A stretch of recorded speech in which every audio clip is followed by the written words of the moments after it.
नमस्कार, जय हिंद, वंदे मातरम।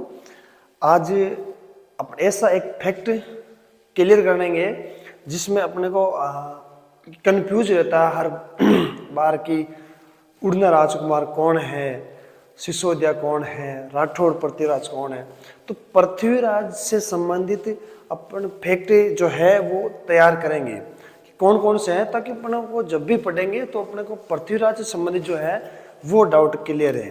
तो देखिए, आज शुरुआत करेंगे अपन, यानी कि आज अपन बात करेंगे पृथ्वीराज से संबंधित। देखिए, राजस्थान में पृथ्वीराज, राजस्थान में पृथ्वीराज से नाम से कौन कौन प्रसिद्ध है, किस किस आधार पर उनको मान्यता प्राप्त है। सबसे पहले है पृथ्वीराज कछावा, पृथ्वीराज राठौड़, पृथ्वीराज सिसोदिया, पृथ्वीराज चौहान। इस प्रकार से पहला है पृथ्वीराज कछवा। तो पृथ्वीराज कछवा के बारे में तीन बातें हमें पता रहना चाहिए। एक, पृथ्वीराज कछवा वो, पहले बात तो यह है कि कछवा नाम आते अपने को ये लगभग तय हो गया कि ये तो आमेर के संबंधित, आमेर रियासत से संबंधित है। कि जो कछवा वंश ने शासन किया था, आमेर रियासत में शासन किया था, तो वो है पृथ्वीराज कछवा। पहली बात तो याद रखनी है कि ये जो है ये आमेर के शासक थे। कौन थे? आमेर के शासक थे पृथ्वीराज कछवा। दूसरी बात याद रखना है, इन्होंने खानवा के युद्ध में इनकी क्या हो गई थी? हत्या। 1527 में जो खानवा का युद्ध हुआ था 17 मार्च 1527 को, उस युद्ध में इस दिन इनकी क्या हो गई थी?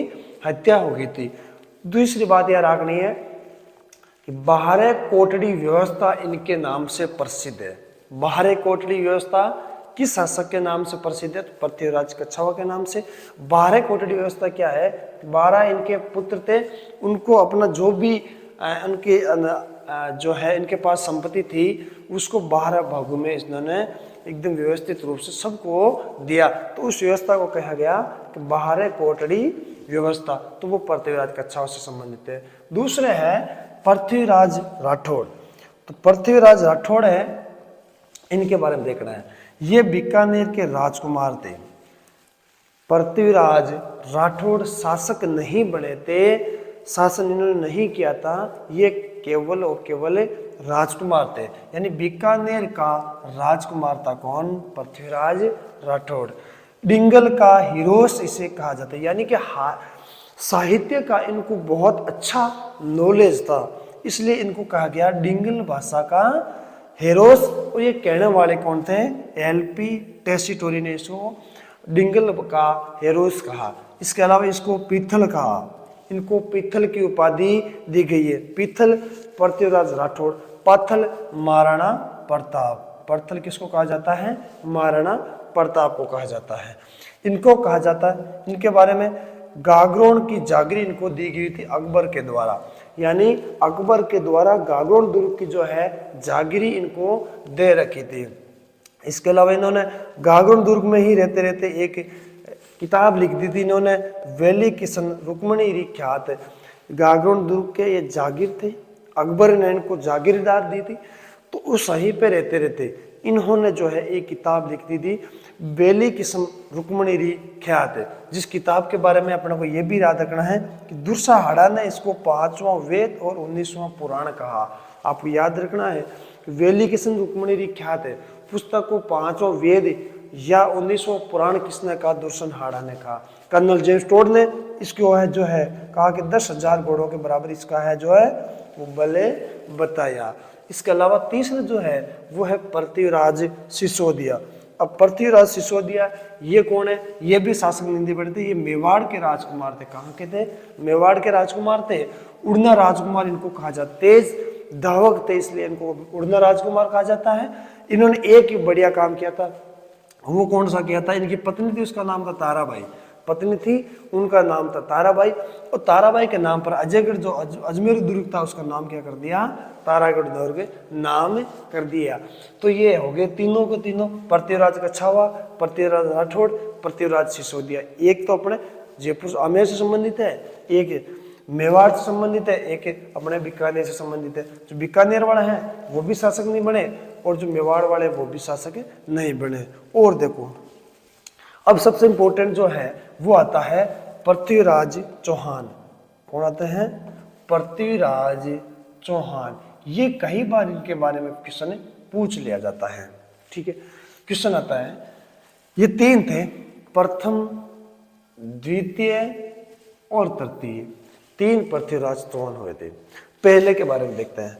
पहले जो पृथ्वीराज चौहान जो थे उनके बारे में कि इनको उपाधि दी गई थी परम भट्टारक महाराजा धीराज की।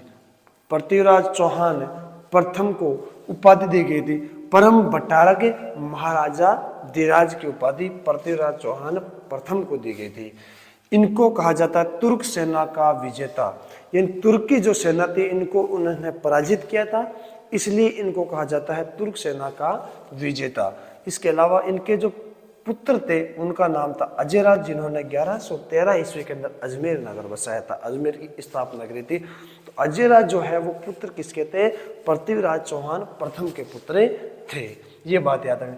पृथ्वीराज चौहान द्वितीय, इनके बारे में ज्यादा अपन को याद रखना नहीं, इन्होंने कोई बड़ा काम नहीं किया।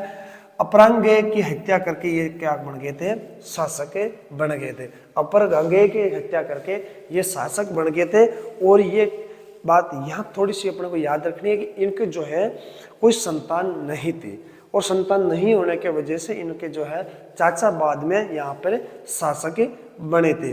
अब अगले जो पृथ्वीराज चौहान है वो है तृतीय। अब पृथ्वीराज चौहान तृतीय है, उनका जो है गुजरात में 1166 ईस्वी में जन्म होता है, और मात्र 11 वर्ष की आयु में क्या बन जाते हैं? शासक बन जाते हैं। तो 11 वर्ष की आयु में शासक बनते हैं पृथ्वीराज चौहान तृतीय, जिनका जन्म 1166 ईस्वी में होता है। 1177 के अंदर ये शासक बन जाते हैं अजमेर के। ये छोटे थे तो इनका जो संरक्षण का काम जो है इनकी मां ने किया था, इनकी मां ने इनको संरक्षण दी थी, यानी कुल मिलाकर जो काम करना था वो मां करते थे। शासक कौन थे? पृथ्वीराज चौहान तृतीय। इसके अलावा इनको कहा जाता दल पुंगल, इनको दल पुंगल की उपाधि दी। ये इनकी उपाधि है, क्या है? उपाधि। इनको दल पुंगल की उपाधि दी गई। दल पुंगल मतलब तो विश्व विजेता इनको कहा जाता है। राय पिथौरा इनको कहा जाता है, राय पिथौरा की उपाधि दी गई, क्योंकि दिल्ली के अंदर इन्होंने जो है पिथौरा गढ़ का जो निर्माण करवाया था, राय पिथौरा इनको कहा जाता है। इनको गार्जिस्पति इनको कहा जाता है। इसके अलावा इन्होंने जो है त्रैन के युद्ध लड़े थे, दो त्रैन के युद्ध लड़े थे 1191 में, जिसमें मोहम्मद घोरी को यहाँ इन्होंने पराजित किया था। दूसरा लड़ा था 1192 में, जिसमें ये पराजित हो गए थे, और जो है मोहम्मद घोरी जो है वो जीत गया था। तो ये चौहान तृतीय है, पृथ्वीराज चौहान तृतीय, पृथ्वीराज चौहान द्वितीय, पृथ्वीराज चौहान प्रथम। इनके काल में अपन को याद थोड़ा सा रख लेना है। इनके काल में जो है वो एक जो है दरबारी था कवि, जिनका नाम था हटड़, जो इन्होंने जो है माता रानी जीण माता का सिक्कर में क्या बनवाया था? मंदिर। तो आपसे प्रश्न बन सकता है कि जीण माता का जो रेवासा सिक्कर के अंदर जो मंदिर बना हुआ है वो किसके शासन काल में बना था? तो पृथ्वीराज चौहान फर्स्ट के काल में यह मंदिर बना था। तो आज अपन ने डाउट क्लियर करे हैं पृथ्वीराज से संबंधित। साथियों, आगे जब हम बात करेंगे नए और इसी प्रकार से एक से कई डाउट जो बढ़ते हैं उनको कंफ्यूज को दूर करके, और मिलते हैं नए और बेहतरीन क्लास के साथ। तब तक के लिए हम आपसे इजाज़त चाहते हैं, और आप सभी से ये मेरा आग्रह रहेगा कि थोड़ा बहुत अच्छा लगे तो आप शेयर भी कीजिएगा, और चैनल को नए हो तो सब्सक्राइब जरूर करें। धन्यवाद। जय हिंद।